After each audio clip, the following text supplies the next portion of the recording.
Today on CityCast Chicago, after weeks, months, hell, years of anticipation, TikTok officially went down over the weekend. For 12 hours, y'all. The number one thing I saw when the app came back online was, damn, I was really finna go read a book. As an avid user, let me say, don't let TikTok's return keep you from reading. To help out, we brought in Chicago's very own Dr. Eve Ewing to put together the perfect Chicago reading list. It's Thursday, January 23rd. I'm Jacoby Cochran, and this is what Chicago's talking about.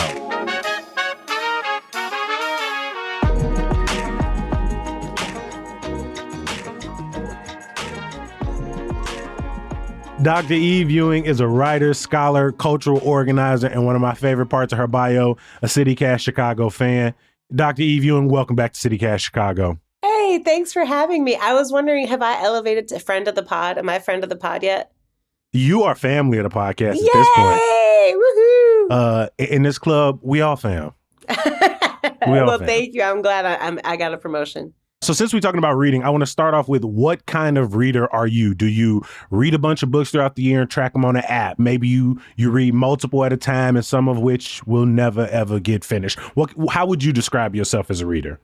You know, I'm living the dream, which is that I have hella jobs, but all of them involve reading in some type of way. I teach classes, so I read and reread the same text over and over for that. I write comics, which means, I go back and read whatever the backstories and back issues related to comics. And so as a result, it's really important to me to maintain reading for pleasure. That's very important to me, to also protect my personal reading time. So I always have an audiobook, an ebook. I don't do Kindle. I try to not give Amazon my money. So I actually get my ebooks usually on the Libby app from the Chicago Public Library for the free.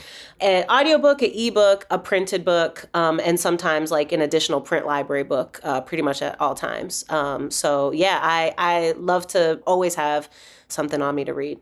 I do like to keep multiple things in rotation. Right now, I'm reading a poetry anthology. I got a little hip hop journal. So every day I'm reading a little blurb as I put in a small insert. I love that. I love that. I'm trying to do it a my favorite thing that happened every day. Yeah, journal, that's dope. That's dope. With this hip hop journal that I got actually from Carver 47. But something you actually said in there actually made me feel less, how do I put this? Artificial shame. Because I feel like around this time, I start looking back and saying did I read enough? But you say things like, I read for teaching. I read every day for the podcast. And so no, I didn't read a dozen books last year. Right. But I did do a little reading every day. In addition to maybe a comic book here and there, some new poetry, some new short stories. And so as you're listening, please also give yourself that same grace. We're not asking you to read 30 books, 40 books by the end of the year. And I know some people listening going, 30, 40. I'm that person who, if I go out for a run and then I see that the app wasn't on, I'm like, did I even run? Existentially, I feel that. But there's enough things in our life that we track to the ends of the earth. I use an app called Storygraph to track my reading, but that's honestly more for myself. But I think it's really important that reading not become yet another competitive thing where we've taken something that's supposed to be pleasurable, supposed to be joyful, and turn it into a way to feel bad about ourselves. I love that. So I'm going to ask you some more questions about your reading preferences throughout the conversation, places you like to go in the city to read. But let's get into our CityCast Chicago's best books to learn about Chicago. And let's start with one of your favorite genres to read, fiction. You got a couple of books on your list for us? I do. So one is The Great Believers by Rebecca Makkai.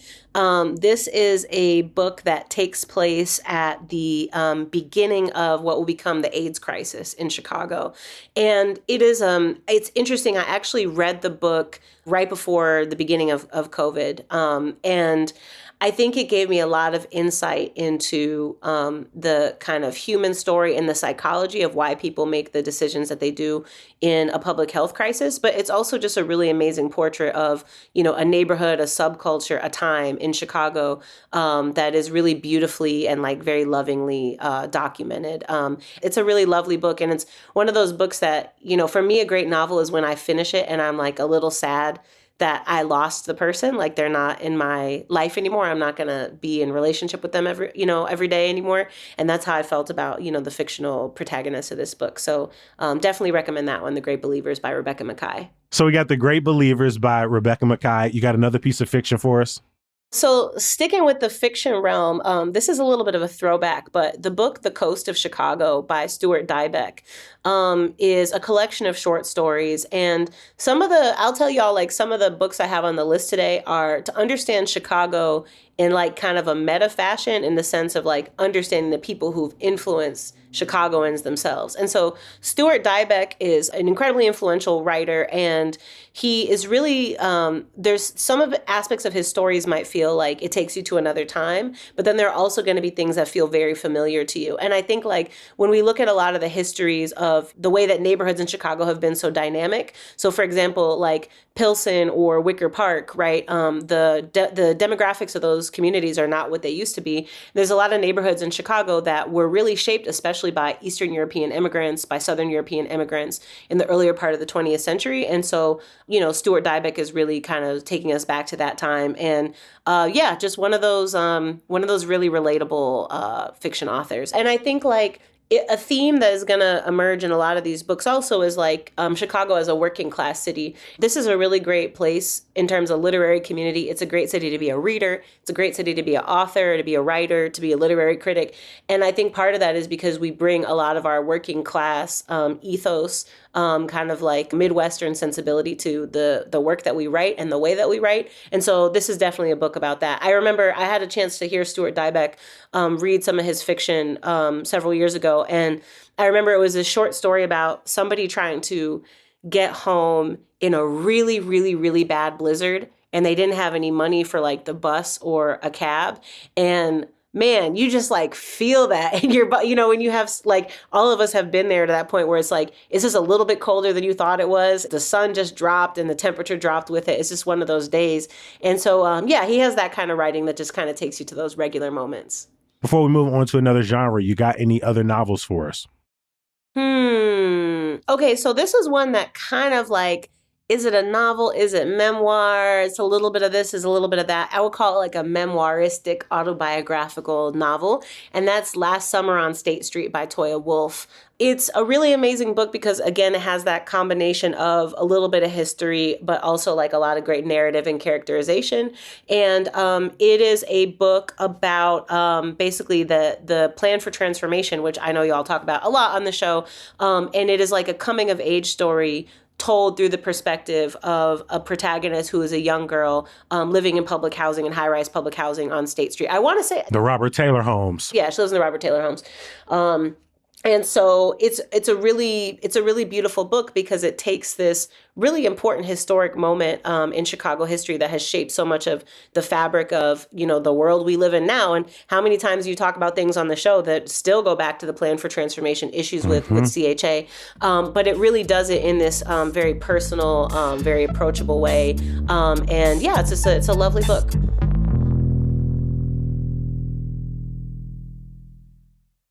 Let's move over into some nonfiction. What are a couple of books people should definitely... man, you got the Birdman hands going the minute I said that. I know. I'm geeked. People who come to my house complain because in my guest room I have like, oh, here's some books to learn about Chicago. And they're all like incredibly depressing. They're all like, Yes. like, here's 7 books about segregation. So my challenge here was to not do 7 books about segregation. But you know what? You knew who I was when you invited me on the show. So it is going to be what it is. I 100% did. It's going to be what it is. Okay, so I want to start with a book called Occupied Territory by Simon Balto. And it is a book that is a history of the Chicago Police Department. But what is interesting and I think a little bit different about this book is that Simon is a historian and he argues that, a lot of times we think about the expansion of policing and mass incarceration as something that really began with the war on drugs. And he says, actually, the Chicago Police Department has this history that goes way back before that. And so his book kind of begins before the 60s and 70s. You can't really understand Chicago without understanding policing. But I will say the other side of that, kind of related, is a book called The Torture Letters by Lawrence Ralph. And that is a book that is also about the history of police torture in Chicago, but it connects it to Guantanamo Bay and kind of global regimes of violence in general, which I know sounds incredibly depressing, but I will say that it's called The Torture Letters, and it's literally written as letters. And so it's also a book that's very tender, a little bit more approachable on a human level, whereas Occupied Territory is really just that kind of deep history. So hopefully those are two different angles. And I'll throw in another one that is not about police torture. Or like the history of police oppression and violence. And that is Daring to Struggle, Daring to Win by Helen Schiller. That is her memoir of her time as a city council person rooted in the Uptown community. And so in getting that, you're really getting that history of, like fighting the Chicago machine, a little bit of history of Uptown. I think that's a nice little inside scoop into some of the Chicago politics backstory that everybody wants to know. Do you find it, as a scholar, particularly challenging to tell like really joyful stories of Chicago's history when that underbelly of segregation, of police violence, of the type of violence people were met with when they got here on the other side of the Great Migration is always sort of bubbling up underneath the surface and at present? The same tools of oppression that have harmed us and have made, in some ways, life in the city so hard and so unfair, have also, again, for better or for worse, taught us a lot of skills of mutual aid, reliance upon one another, community relationships, strategies for organizing. There's a reason why we have some of the best organizers, some of the strongest activism anywhere in the country, and people from all over the world come to Chicago and learn about what it looks like to have, a really thick web of community relationships and to be able to respond to different political circumstances. So, but I think also just like the joy, the food, the music, the dance, all of that. And actually that leads me perfectly into my next recommendation, which is I want to recommend a book called To Washington Park with Love. And it's actually a book of photos. And it's by a photographer named Rose Bluen. And I feel really proud to say I had a small hand in this book. And so what happened is that one summer in the 1980s, Rose went to Washington Park almost every day in the summer and just took pictures. Took pictures of kids, took pictures of people playing sports, took pictures of festivals, the Bud, all of that. And she developed all those photos, and I got a chance to see them in an exhibition. And I was like, yo, this should be a book. So I was able to connect her with some folks at Haymarket Books. And now this book is out in the world, and it is just an incredible collection of photographs. And these pictures they're amazing, right? So beautiful. They're so beautiful. And it makes you look at Washington Park through a different lens. Like some of these photos could have been taken literally at any time, like, a bunch of kids kind of like leaning into the water. And then some of them you're like, wow, look at how many people are just out having fun and feeling joy in Washington Park. Bro, I'm tearing up looking at some of these pictures, like looking at people play baseball with these throwback ass uniforms. My homie right, and the Jerry curls, a lot of Jerry curls. I was going to say full Jerry and some capri jeans, the old school Adidas fits with the straight line through the side and the gold chain. I also think it's a reminder to all of us that, the things that are everyday life that we take for granted is really worth it to archive those things and record those things. I mean, speaking of picture books, I was thinking about a few in the lead up to this conversation. Ones like Lee Bay's. Yeah, Southern Exposure. Definitely recommend that one. Mm-hmm. Hearing you say that reminds me of an amazing collection. Dawood Bey, who's a photographer, he has a collection of photos called Class Pictures, which is photographs that he took across the country of just like portraits of young people, portraits of adolescents. But several of the photos were taken in Chicago in the 90s. And they're just so beautiful, And again, it's one of those books where the everyday life that we really take for granted, like these young people and just the way that they looked during this really changing period in their life, now really captures something from history. And it's very special. He's an amazing photographer. So that's one I would recommend people check out as well. Are there any books that you read and they better explained the life you were living Ooh. as a person who grew up in Chicago that they put into words experiences you had, things you saw that maybe up until reading them you didn't know words existed for them? Yeah, I said earlier that like some of this list is about just helping to understand how Chicagoans become Chicagoans. And so, Gwendolyn Brooks and Blacks, she has a lot of different collections, but Blacks is the deepest anthology of her work that collects a lot of her work over many different decades. And so it can be a little bit hard to find in terms of the print Mm-hmm. run, but look for it at the library or look for a used copy because I think definitely reading her work helped me understand who I was as a Black person, who I was as a Chicagoan, who I was as a Black Chicagoan, but also who I was as a writer, who I was as a Black Chicago writer, right? All those things kind of interwoven. And I think that in many ways, and she in her own way is drawing on the tradition of Carl Sandburg. I would say both of them are kind of like the OGs of whether people know it or not, those two are kind of like the OGs of all Chicago literature, in my personal opinion. I would add Sandra Cisneros as kind of like the third part of that trifecta. Where like I think so much of our storytelling and literature goes back to those three. And I think what they have in common is not only, yes, like you said, did they help me understand who I was and who I am, but really that they told the stories of everyday people. And when you read those works when you're a younger person, it kind of disabuses you right away of the idea that like you need to be a special fancy type of person for your story to be worth telling. Before we move into poetry, were there any other nonfiction books you wanted to mention? I want to throw in a book called Brown in the Windy City by Lilia Fernandez, which is the history of Mexican and Puerto Rican immigration to Chicago starting in the post-war period. Again, I think that this is just like part of the fabric of how the city is that we can often really take for granted, but actually taking a step back to understand that history, I think is really important. Did you have any poetry collections, anthologies that you wanted to? Why am I even Yes. asking? Let us get into some good poetry you wanted to put on people's lists. One is a collection called Respect the Mic. And it is a collection of poems from young people, alums affiliated with Oak Park River Forest High School. Now, I know that is like a little bit coming on the podcast talking about Chicago and it's about Oak Park, but hear me out. Many, many incredible young people have gone through this particular poetry program that was run for a long time by a teacher named Peter Kahn, who was a mentor and an educator to generations of young people. And the book includes work by Langston Kerman and Iman Shumpert and other people that basically you didn't know that they were like poets on the low who came through this.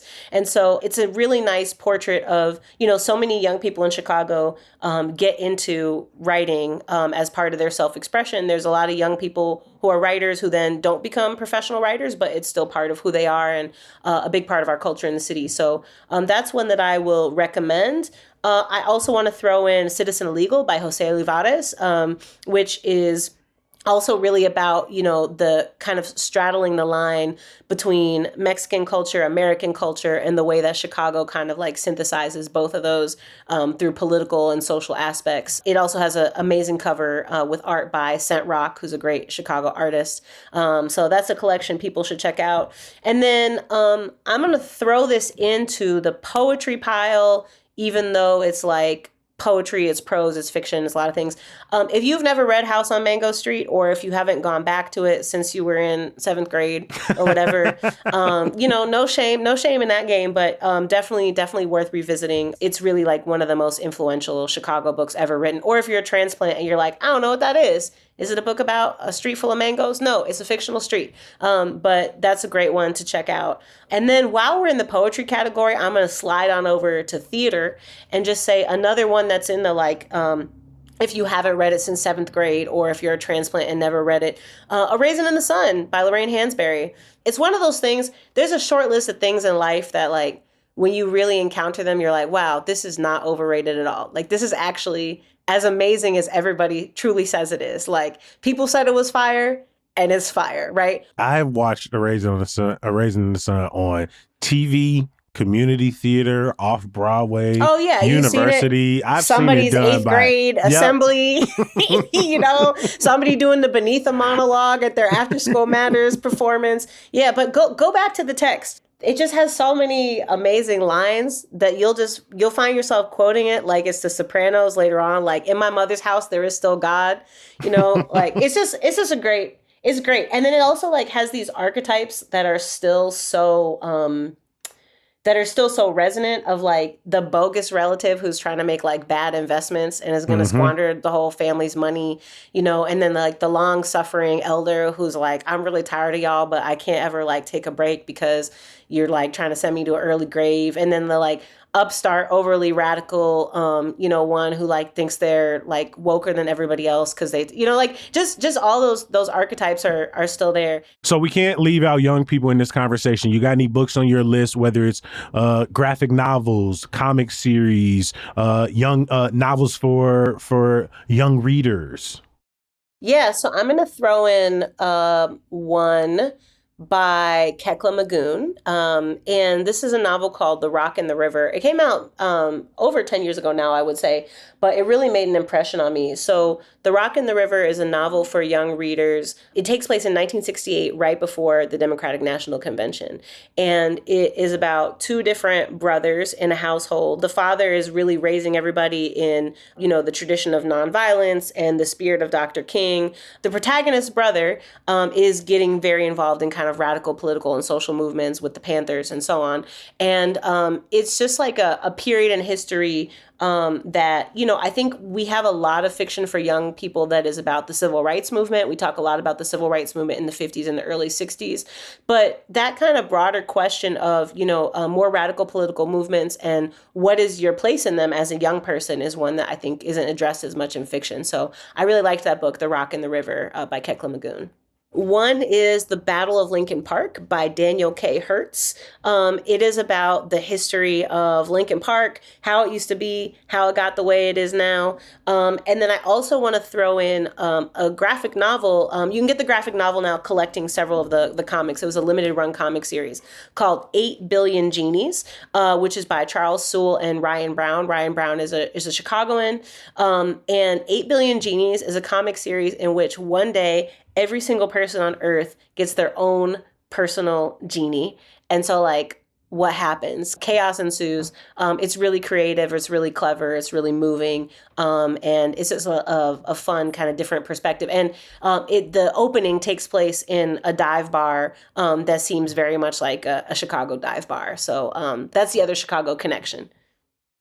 For people who want to pick up The Battle of Lincoln Park, you may have heard over the last couple of weeks about the passing of Jose Chacha Jimenez, the founder of the Young Lords, who is an integral figure in that book and so many others. Quick lightning round before we get out of here. Yes. A couple of your favorite places to get books in the city of Chicago. The Chicago Public Library. Find a branch near you. But I like the Blackstone branch, which is the original branch library. And then also big fan of Myopic Books and Quimby's are two great bookstores that I love. But there are so many. Yeah, they're both up in Wicker Park. I knew you were going to say the library, so my follow-up was going to be favorite library, but you got Blackstone in there, which is one of my favorites. Harold Washington Library is my favorite library, but that's kind of a cheat. But if you go to the Blackstone, if you just want like, something beautiful to look at, the Blackstone Library has this like lattice metal work upstairs section that is just really charming. And it's a tiny little branch. Where are some of your favorite places to read that aren't the library? That aren't the Harold Washington Library, which is the first thing I was about to say. The Point, love to read at the Point, love to read at Promontory Point. Also love to read on the train, love to read on the bus. I think that some of that is just for like nostalgia reasons, right? I like to read in any random cafe that I haven't been in before, like in a neighborhood that I don't go to that often. So just, I'm around, like, let me just see where I might post up and sit and read. And if somebody wanted to pick up your latest works, what can they expect from you either most recently or maybe something coming up soon? I don't know. Oh, Oh, well, okay. So I have a new book coming out next month. It's a book that is the longest of any of my books that has ever taken me to write. I'm extremely proud of it. The book is called Original Sins: The Miseducation of Black and Native Youth and the Construction of American Racism. It is a very approachable nonfiction book that is about the history of schooling in the United States and how, even though we think about schools as helping us overcome racial inequality, that they actually have done a lot to normalize and perpetuate inequality. You can pre-order it now. Please pre-order it from your favorite independent bookstore. And also, if you want to read something by me right now, speaking of great Chicago stories, I have been writing a comic series called Exceptional X-Men that is about 3 teenage mutants living in Chicago. It's my first X-Men title, and it's really fun for me to have these like teen mutants. One of them, her code name is Bronze, which is a not so thinly veiled reference to Bronzeville. And they're all really dope. I love them so much. It also features the character of Kitty Pryde, or Shadowcat, as some people know her. And she's bartending in Bridgeport. And so I get to write some pretty cool, like, little Bridgeport scenes. There's a scene in one issue where a bunch of Cubs fans come in one weekend and they're like, why are all these Cubs fans here? Like, it's now somebody's going to break somebody's nose. And it's like, oh, they're on this like the party bus, and the party bus's driver is cousins with someone who went to high school with the bartender's owner's sister. And so like they get a deal, but now it's all these like Sox fans and Cubs fans and they're about to fight. And so, everybody who reads that, who's a Marvel Comics fan, is not going to get that. But as with all my stuff, I hope that Chicagoans will be like, okay, I feel a little seen here. Come on. Before we get out of here, please join me in thanking our guest today, Dr. Eve Ewing, family of the show. Thanks for having me. And I hope that people will hit you up and tell you all the great Chicago books that they have been read in the last year or that they're looking forward to for next year. Before we get out of here, some good news.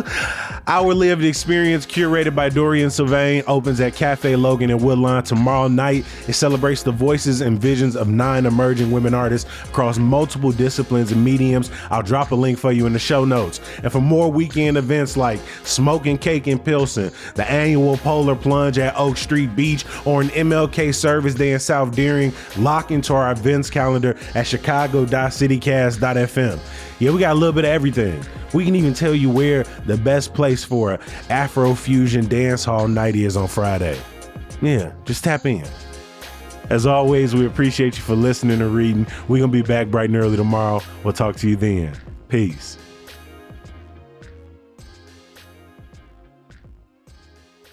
It's a really beautiful book if you're looking for, a gift. I gave it to like 6 people for Christmas this past year. It's one of those just like go to myself right now. Right. Well, you can't love others before you love yourself.